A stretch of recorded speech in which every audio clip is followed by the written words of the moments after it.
Hi, I'm Steele, and in this series of videos we're talking about what the Preamp series from 2 Notes Audio can do. We've talked so far about what a guitar preamp is, but what about these preamp pedals? What are they for, and how can you use them?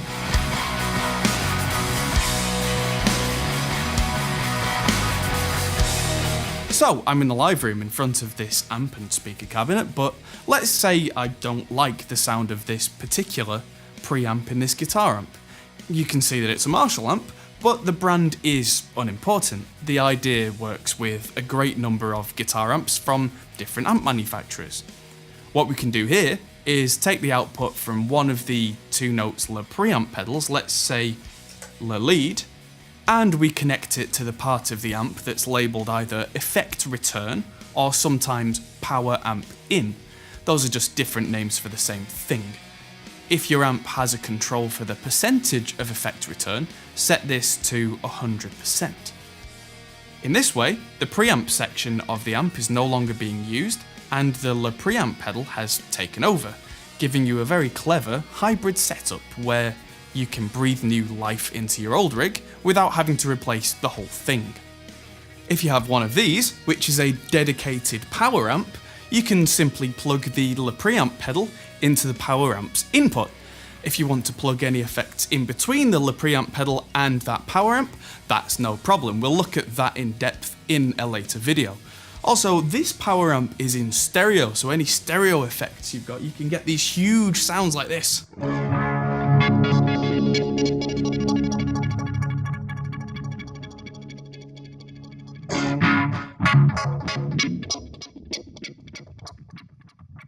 Let's say this time that you do like the sound of your guitar amp, but you want to maybe use these preamp pedals in front of the amp, like kind of a distortion pedal.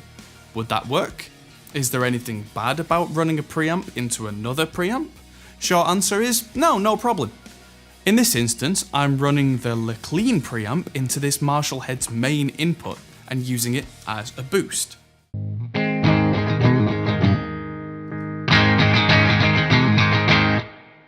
If you're going to use the preamp pedals as a boost or a distortion pedal in front of a guitar amp, keep in mind that guitar amps don't usually like being given extra low end too much, and this can make the overall tone quite flubby and ill-defined. To avoid this, just make sure that the bass controls on the preamp pedals that you're using are lower down than you would normally have them set if you were to use them in the first method, the effect return method that we talked about earlier. So we've talked about using these pedals with an amp, but what about if you don't want to make all that noise? There are many reasons you might want to get a great guitar tone without using an amp at all. Maybe you need to record without making any sound at all, maybe you don't want to wake the baby for instance, or maybe you're playing a small show where you just want the sound to come out of the PA system and you're listening through monitor wedges or in-ear systems. This is an area where the preamp series really comes into its own. The preamp pedals all have a balanced output on XLR, which means that you can send their sound straight out to a PA system with a ground lift switch, so that if there's that horrible buzzing noise you sometimes get at live venues, one click and that goes away. No need for a separate DI box, which makes setup that much simpler. Without the sound of a speaker cabinet though, that might sound horrible, which is why 2 Notes have included a switch to engage the sound of a cabinet through that XLR output. On the clean, this sounds like a 2x12 combo, on the lead it's more like a 4x12 cabinet, and so on and so on. If you want to get clever, there's an effects loop in the pedal as well, where you can put things like reverbs, delays, anything that you might want to come after the amp distortion, and all these sounds come out of that XLR output after the cabinet emulation. If you want to really get clever, you can add in a torpedo cab to get state-of-the-art power amp and cabinet modelling going straight out to either your home recording rig or to the engineers at your show, meaning consistent sound day after day, night after night, without having to haul around big heavy amps or rely on engineers being on the ball every time.